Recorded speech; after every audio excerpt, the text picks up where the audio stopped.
Welcome to wisdom tuition and test series. Students, आज continue करेंगे हम स्टैंडर्ड 10th हिंदी। ये आपका लेसन नंबर 10th है, बूढ़ी काकी। लेसन के राइटर है प्रेमचंद जी। ठीक है, पहले परिचय देखते हैं। प्रेमचंद जी के परिचय के बारे में देखो क्या दिया है। जन्म 1880 लमही, ये जगह जो है ये उत्तर प्रदेश में है। और प्रेमचंद जी का मृत्यु हुआ है 1936 वाराणसी उत्तर प्रदेश।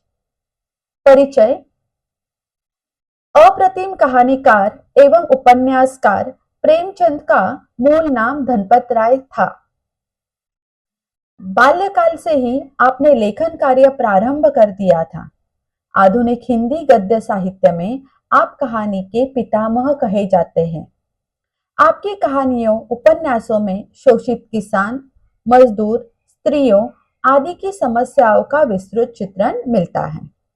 ओके, तो प्रेमचंद जी के बारे में यहाँ पे इंफॉर्मेशन क्या दिया है। 1880 में इनका जन्म हुआ है, बर्थ, एंड डेथ हुआ है 1936 में। ये दोनों भी जगह उत्तर प्रदेश में है।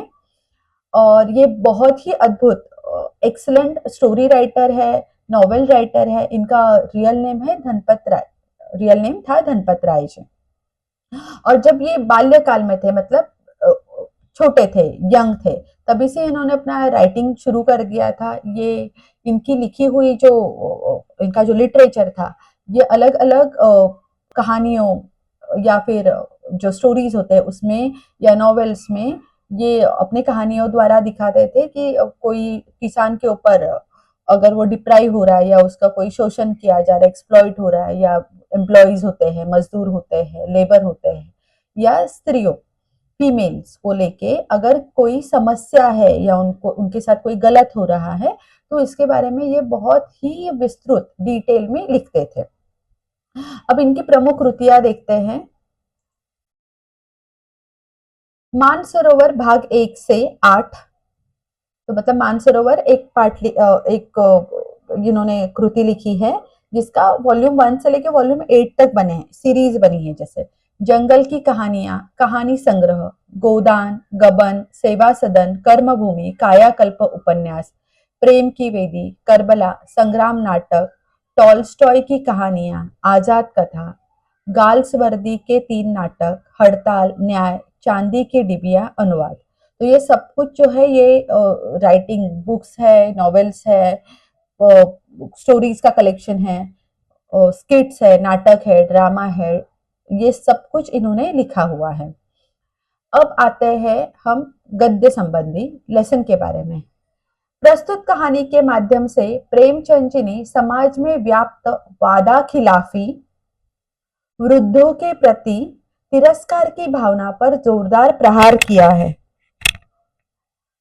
यह कहानीकार ने बुजुर्ग जनों के मन का मनोवैज्ञानिक विश्लेषण करते हुए उनके प्रति आदर भाव रखने हेतु प्रेरित किया है।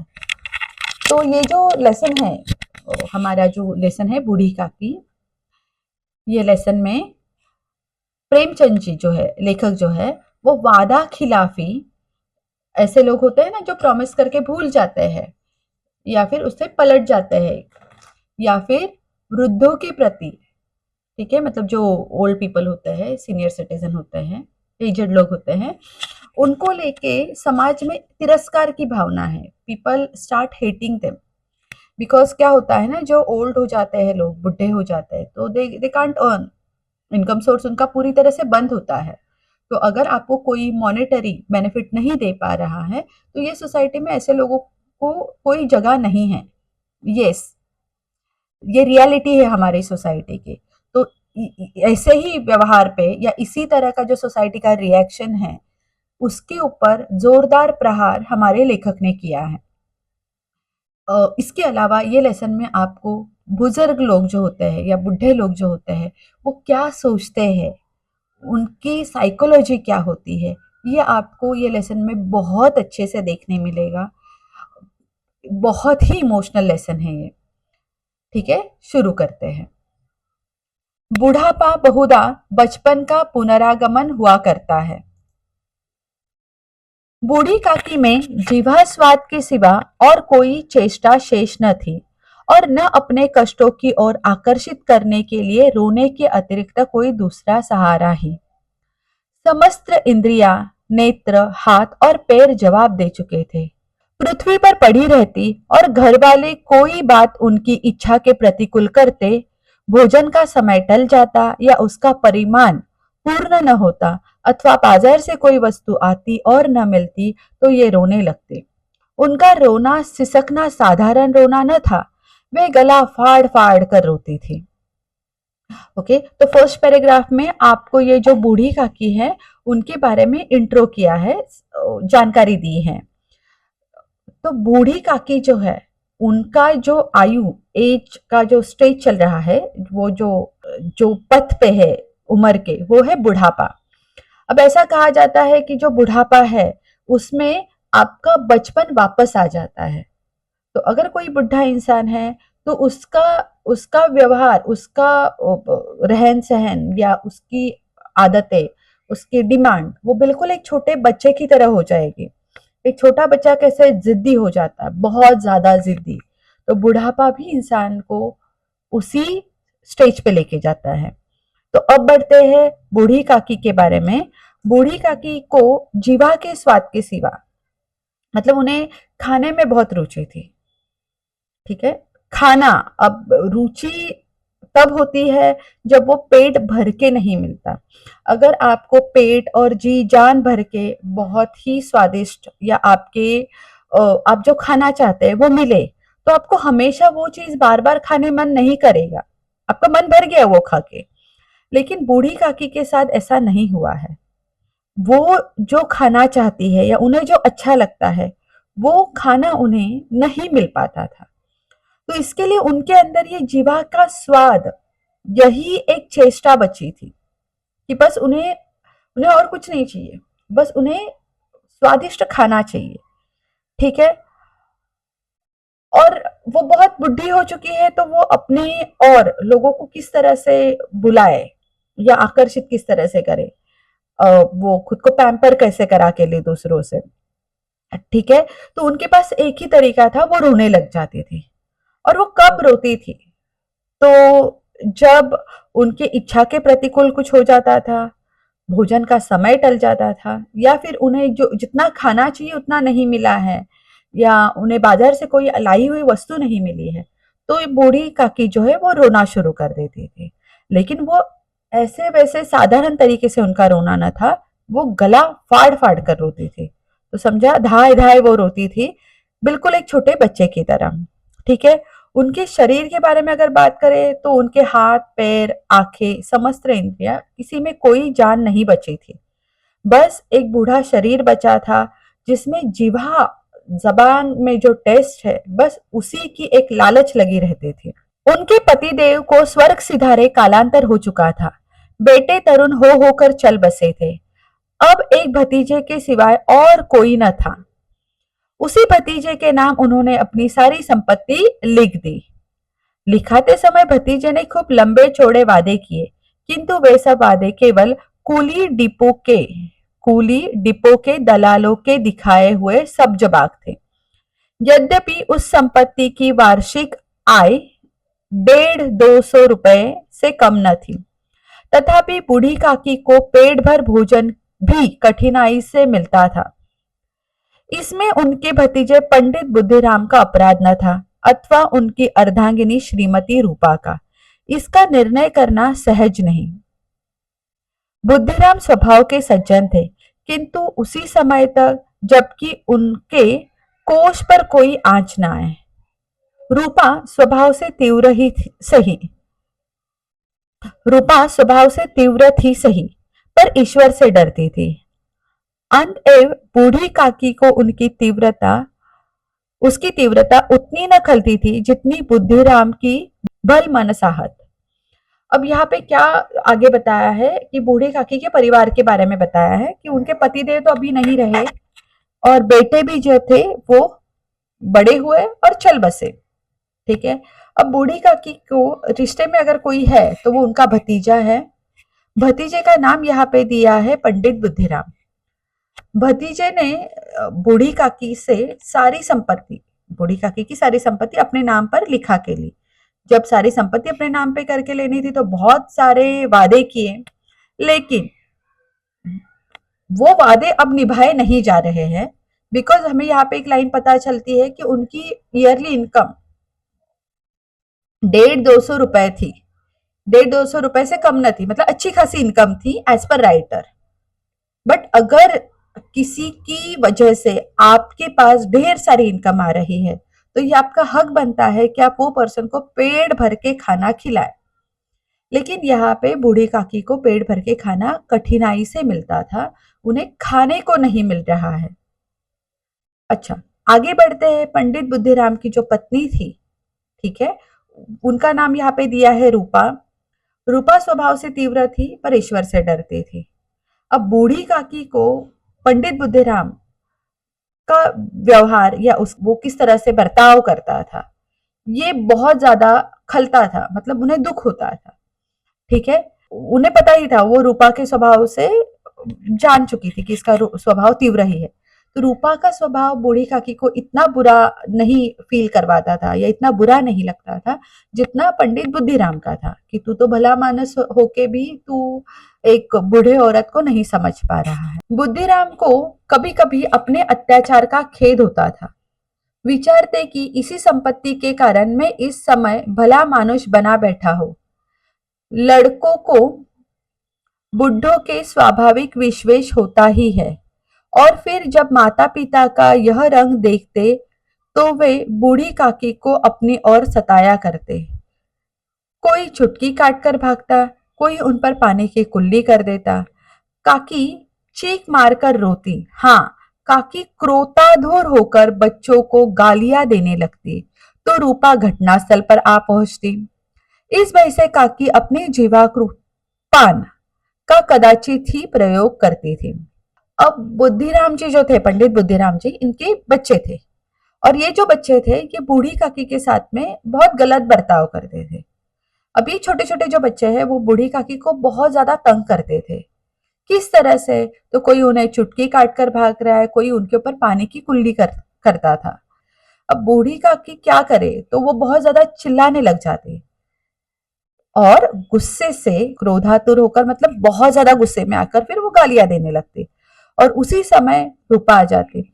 अब देखो क्या होता है ना, छोटे से बड़े होना, अडल्ट होना, और अडल्ट से आप एक रिटायरमेंट के स्टेज में चले जाना, ये लाइफ का स्टेज सभी के जीवन में आएगा। तो ये जो बुढ़ापा अभी बूढ़ी काकी को आया, कभी ना कभी रूपा को भी आएगा, कभी ना कभी वो बच्चों को भी आएगा। ये समझदारी रूपा में नहीं है।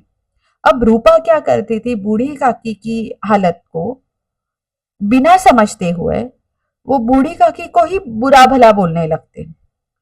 ठीक है, अब बूढ़ी काकी करे तो क्या करे, उससे छोटे छोटे बच्चे भी परेशान कर रहे हैं, ना पंडित बुद्धिराम समझ रहा है और ना ही रूपा। संपूर्ण परिवार में यदि काकी से किसी को अनुराग था तो वह बुद्धिराम की छोटी लड़की लाडली थी। लाडली अपने दोनों भाइयों से कम भाइयों के भय से अपने हिस्से की मिठाई चबैना बूढ़ी काकी के पास बैठकर खाया करती थी। यही उसका रक्षागार था। अब जो छोटी बेटी थी उसका क्या था, उसे बूढ़ी काकी बहुत अच्छी लगती थी, वो बूढ़ी काकी से प्यार करते थे, और छोटी लड़की को अपने बड़े भाइयों से डर भी था। तो बड़े भाइयों से कैसे बचे, तो बूढ़ी काकी के पास जाके बैठती थी, अपनी मिठाई खाते थे। ठीक है, तो इस तरह से ये पूरे परिवार में अगर कोई एक दूसरे को समझ रहा है, कोई एक दूसरे को प्यार कर रहा है, तो वो बूढ़ी काकी है और वो छोटी लाडली बेटी है।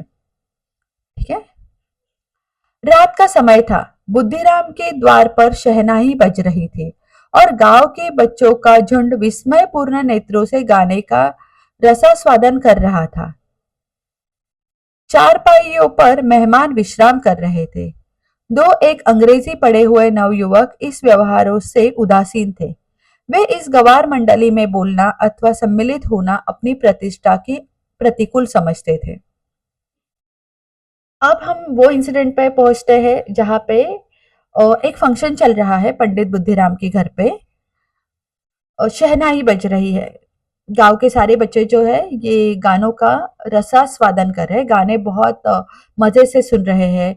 गेस्ट आए हुए हैं, कुछ अंग्रेजी पढ़े लिखे नव युवक है, मतलब यंग बच्चे आए हैं या यंग युवक आए हैं।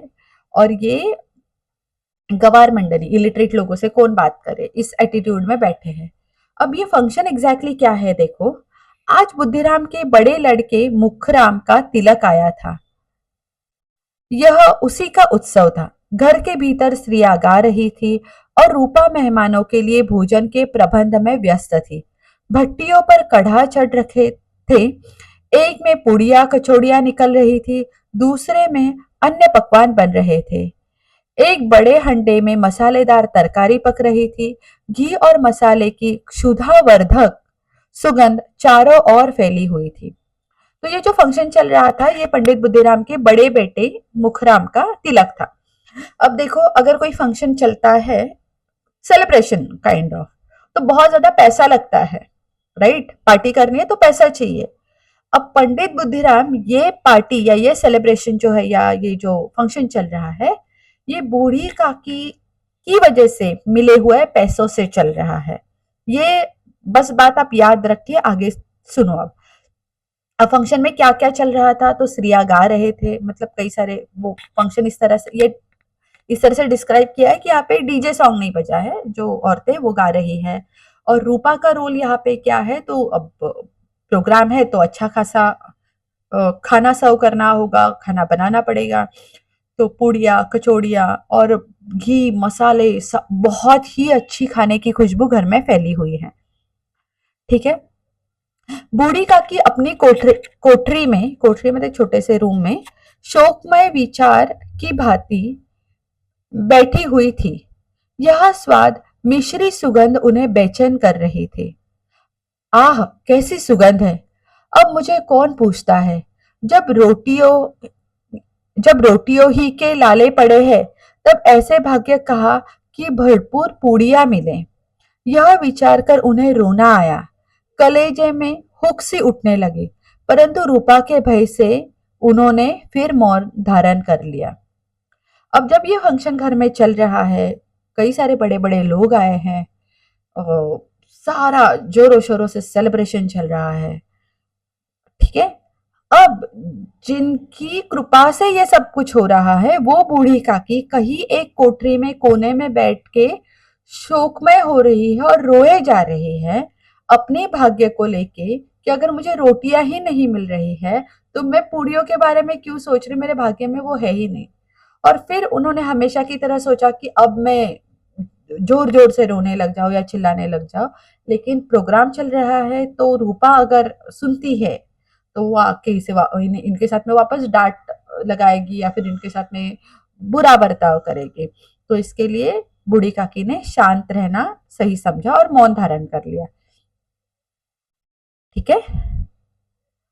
फूल हम घर में भी सूंघ सकते हैं, परंतु वाटिका में कुछ और बात होती है। इस प्रकार निर्णय करके बूढ़ी काकी हाथों के बल सरकती हुई बड़ी कठिनाई में चौखट से उतरी और धीरे धीरे से रेंगती हुई कढ़ा के पास आ बैठी। तो फूल सूंघने की बात यहाँ पे क्यों की है, तो खाने की जो खुशबू आ रही है। ठीक है, देखो कैसे कंपैरिजन किया है कि हम घर में बैठे हैं और हमें बाहर से फूल की खुशबू आ रही है। मजा तो तब है ना कि हम वो फूलों की खुशबू वो वाटिका में, वो गार्डन में जाके ले। तो बूढ़ी काकी यहाँ पे कोठरी में बैठ के सिर्फ क्यों ना वो सूंघ के खुश हो, खुशबू ले खाने की। वो सोच रही कि जहाँ पे ये खाना बन रहा है, कम से कम मैं वहां पे जाके ये अच्छे से खुशबू तो लूं। खाना खाने मिले या ना मिले वो दूर की बात। सोचो किसी के ऊपर इतना बुरा टाइम कैसे आ सकता है, बस वो खाने की खुशबू के लिए तरस रही है। ओके, अब बूढ़ी काकी की हालत भी ऐसी है कि वो चल के झट से नहीं जा रही है, धीरे धीरे रेंगते हुए वो कढ़ा के पास आ बैठी। कढ़ा ऐसी जगह जहाँ पे बड़े बड़े बर्तनों में वो बुड़िया कचौड़िया बनाई जा रही है, समझे, जहाँ पे ये कुकिंग पूरा प्रोग्राम चल रहा है। रूपा उस समय कार्यभार से उद्विग्न हो रही थी। कभी इस कोठे में जाती, कभी उस कोठे में, कभी कढ़ा के पास आती, कभी भंडार में जाती। तो समझा, पूरे फंक्शन की जिम्मेदारी इसके ऊपर है, रूपा के ऊपर है। तो रूपा की बहुत भागदौड़ हो रही है, रूपा भी परेशान है। किसी ने बाहर से आकर कहा, महाराज ठंडाई मांग रहे हैं। ठंडाई देने लगी। आदमी ने आकर पूछा, अभी भोजन तैयार होने में कितना विलंब है, जरा ढोल मंजीरा उतार दो। बेचारी अकेले स्त्री दौड़ते दौड़ते व्याकुल हो रही थी, झुंझलाती थी, कुड़ती थी, परंतु क्रोध प्रकट करने का अवसर न पाती थी। भय होता था कहीं पड़ोसियों ने यह न कहने लगे कि इतने में ही उबल पड़ी। प्यास से स्वयं कंठ सूख रहा था, गर्मी के मारे भूखी जाती थी, परंतु इतना अवकाश भी न था कि जरा पानी पी ले अथवा पंखा लेकर झले। यह भी खटका था कि जरा आंख हटी और चीजों की लूट मची। इस अवस्था में उसने बूढ़ी काकी को कढ़ा के पास बैठा देखा तो जल गई। क्रोध न रुका, वह बूढ़ी काकी पर झपटी और उन्हें दोनों हाथों से झटक कर बोली, ऐसे पेट में आग लगे, पेट है या भाड़। कोठरी में बैठते हुए क्या दम घुटता था। अभी मेहमानों ने नहीं खाया, भगवान को भोग नहीं लगा, तब तक धैर्य न हो सका, आकर छाती पर सवार हो गई। इतना ठूसती है न जाने कहाँ भस्म हो जाता है। भला चाहती हो तो जाकर कोठरी में बैठो, जब घर के लोग खाने लगेंगे तब तुम्हें भी मिलेगा। तुम कोई देवी नहीं हो कि चाहे किसी के मुंह में पानी न जाए, परंतु तुम्हारी पूजा पहले ही हो जाए। देखो बहुत बड़ा पैराग्राफ है, लेकिन क्या दिया है, तो ये पूरे प्रोग्राम में, पूरे फंक्शन में रूपा की जो भागदौड़ हो रही वो दिखाया है। रूपा को अलग अलग तरीके के ऑर्डर आ रहे हैं, और देखो प्रोग्राम रूपा के ही बेटे का है, तो एज अ माँ उन्हें ये सब कुछ अरेंज करना है। और आप कितनी भी पूर्व तैयारी, कितना भी आप पहले से प्लान करके रखो, वो प्रोग्राम के दिन ऐसे ही हालत होती है। अब जिनके घर में बड़े बड़े फेस्टिवल्स या प्रोग्राम्स मनाए जाते हैं, उन्हें ये बात का अंदाजा होगा। घर के बड़ों के साथ में लास्ट मोमेंट तक भी तैयारी पूरी नहीं होती, शादी की बात हो या तिलक की बात हो। ठीक है, अब रूपा की भी गर्मी के मारे, प्यास के मारे बिल्कुल अवकाश न हो रहा मिलने के कारण हालत खराब हो रही है। और रूपा भी अभी फ्रस्ट्रेट हो रही है, बट वो रिएक्ट कैसे करे, क्योंकि चार लोग वापस इसके बारे में बोलेंगे कि अरे ये तो अभी उबल पड़ी, इतना भी नहीं कर सकती है, या इतने भी पेशेंस नहीं है। अब ये सब का गुस्सा जो है, ये रूपा का तब फूटा जब उसने देखा कि बूढ़ी काकी कढ़ा के पास बैठी है। अब बूढ़ी काकी कढ़ा के पास क्यों गई है, क्योंकि उन्हें खाने मिले। अब रूपा के हिसाब से बूढ़ी काकी जो है वो बहुत सारा खाना खाती है, उनका पेट है या भाड़। भाड़ मतलब ये ऐसा कहा जाता है, बहुत बड़ी कढ़ाई होती है तो उसे भाड़ कहा जाता है। ठीक है, तो मतलब रूपा के हिसाब से ऐसा है कि बूढ़ी काकी इतना खाती है, लेकिन ये खाना जाता कहाँ पे है। रूपा बहुत ज्यादा परेशान है, वो सारी परेशानी उन्होंने चिल्ला के और बहुत बुरा बुरा बोल के बूढ़ी काकी को वो सुना के चली गई। ठीक है, रूपा के कहने का मतलब यही था कि अभी तक खाना बना नहीं है, पहले भगवान को भोग चढ़ाया जाएगा, मेहमान खाएंगे, फिर हम घर के लोग खाएंगे। ठीक है, बूढ़ी काकी अपनी कोठरी में जाकर पश्चाताप कर रही थी। बूढ़ी काकी अपनी कोठरी में जाकर पश्चाताप कर रही थी। मैं कहां से कहां पहुंच गई। उन्हें रूपा पर क्रोध नहीं था, अपनी जल्दबाजी पर दुख था। सच ही तो है, जब तक मेहमान लोग भोजन न कर चुकेंगे, घर वाले कैसे खाएंगे। मुझसे इतनी देर भी न रहा गया, सबके सामने पानी उतर गया। अब जब तक कोई बुलाने न आएगा, नहीं जाऊंगे। देखो, अब बूढ़ी काकी वापस अपनी कोठरी में आई और पे उन्हें पश्चाताप हो रहा है। उन्हें ऐसे लग रहा है कि मैंने जो बर्ताव किया ये बहुत गलत है। मुझे कितनी भी भूख लगी थी या कितना भी मन कर रहा था, बट मुझे यहीं पे बैठे रहना चाहिए था। मैं क्यों गई, मुझे घर वाले कितने भी बुलाने आएंगे लेकिन मैं नहीं जाऊंगी, जैसे छोटे बच्चे रूठ जाते हैं। ठीक है, ओके स्टूडेंट्स, तो मैं यहाँ पे ये पार्ट 1 स्टॉप करती हूँ। ये लेसन का और एक वीडियो बनेगा जिसमें मैं मन ही मन से इसी के आगे स्टार्ट करती हूँ। मिलते हैं अगले वीडियो में। Thank you for watching.